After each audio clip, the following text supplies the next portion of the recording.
ভারতবাসীরা এবার কিন্তু আমাদের মৌসুমের ফল খাওয়া বন্ধ হয়ে গেল। এবার আমাদের পড়োশি দেশেরা বলছে আমাদেরকে বলে মৌসুমি ফল ওরা দিবে না, আর ওরা মৌসুমের ফল না দিলে আমরা মৌসুমের ফল আর খেতে পারবো না আর কি। ওরা বলছে মৌসুমের ফল বলে আমাদেরকে ওরা দেয় আর আমরা বলে ওদের কাছ থেকে কিনে খাই। ওরা মৌসুমের আঙ্গুর দিয়া দে, আপেল দিয়া দে, আনারস দিয়া দে, কাঁঠাল দিয়া দে, বিভিন্ন ফল ফ্রুট ওরা পাঠায় আর আমরা খাই। এতে প্রমাণ ওরা করতে চাইতেছে যে আমাদের ভারতবর্ষে নাকি ফল ফ্রুটের বাগানই নেই।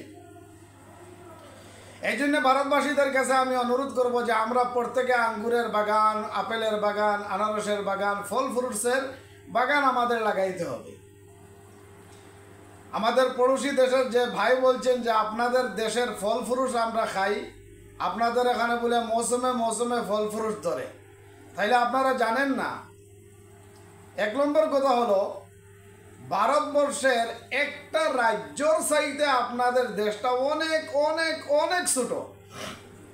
আমাদের সাথে তো আপনারা তুলনা দেওয়াটাই হয় না, এটা আপনাদের জন্য এটা লজ্জাজনক। যাই হোক দিয়া দিছেন। তাই আপনাদেরকে বলতেই চাই আপনাদের দেশে যদি মৌসুমে ফল ধরে আলহামদুলিল্লাহ সুম্মা আলহামদুলিল্লাহ, আমাদের দেশে 12 মাস আম ধরে।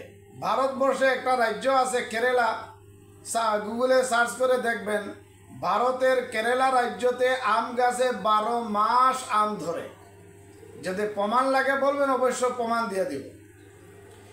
এরপরে আমাদের ভারতবর্ষে এক একটা রাজ্যতে ফল ফ্রুটসের বাগানের উপরে বাগান আছে।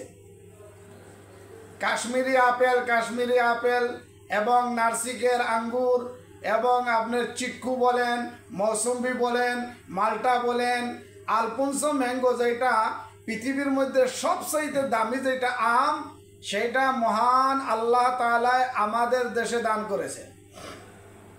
বুঝতে পারছেন?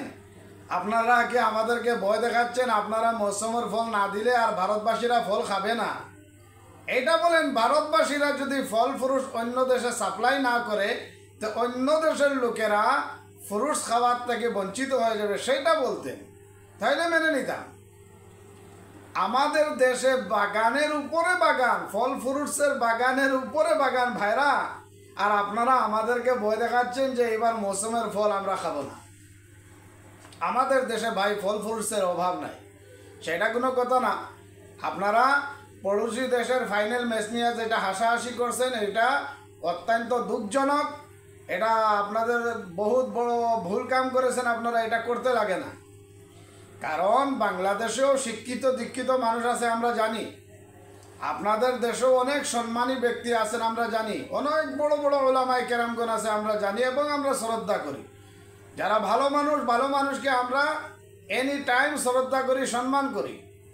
কিন্তু আপনারা যেইভাবে ইয়ার্কি করতেছেন, যেইভাবে মূর্খামি করতেছেন, যারা করতেছেন আমি ওদেরকে বলছি, আমি বাংলাদেশের সবাইকে ঘৃণা করি নাই, সবাইকে কিছু বলি নাই। যারা মূর্খামি করেছে, যারা পাতলামি করেছে, ওদেরকে আমি বলেছি। আপনার মধ্যে একজন বলেছেন, ওনাকে আমি বলছি যে ফল ফ্রুটস ইন্ডিয়াতে অভাব নাই, ভারতবর্ষে ফল ফ্রুটসের অভাব নাই ভাই। আপনার জানার অভাব আছে, আপনার জ্ঞানের অভাব আছে। আপনি গুগলে সার্চ করে দেখেন ভারতবর্ষে কে আছে। আর আপনাদের কর্তব্য হইল ভারতবর্ষর শুকরিয়া আদায় করা, ভারতবর্ষকে এনি টাইম শ্রদ্ধা করা। কেননা এই ভারতবর্ষের অনেক অনেক অবদান আপনাদের উপরে আছে, ভারতবর্ষে অনেক অনেক এহসান আপনাদের উপরে আছে। যাই হোক, এগুলো আর বাড়াবাড়ি না করা ভালো। আপনারাও ভালো থাকেন। আমরা অবশ্য ভারতবর্ষের মুসলমানেরা, হিন্দু, খ্রিস্টানেরা, বৌদ্ধ, জৈন সব ধর্মের মানুষরা আমরা সুখে শান্তিতে আছি। আপনারাও ভালো থাকেন, আর আপনারা ভালো খেলেন, ভালো খেলিয়া আরও উন্নত মানের খেল খেলেন আপনারা। আমরাও দোয়া করি যে আপনাদের দেশের ক্রিকেটারদেরকে আমরাও ভালোবাসি, ওনারা বড় বড় ব্যাটসম্যান হোক, বড় বড় বোলার হতে লাগে, এটা আমরাও আশা করি। যাই হোক, আপনারা যেটা ফল ফ্রুটসের ভয় দেখাইছিলেন সেটা আমরা কিন্তু ভয়ভীতি হয় নাই, কারণ আমাদের দেশে ফল ফ্রুটসের ভাই অভাব নাই। আমাদের দেশে কোনো কোনো রাজ্যে 12 মাস ফল ধরে। বুঝতে পারছেন? আশা করি বুঝতে পারছেন। ভালো থাকেন।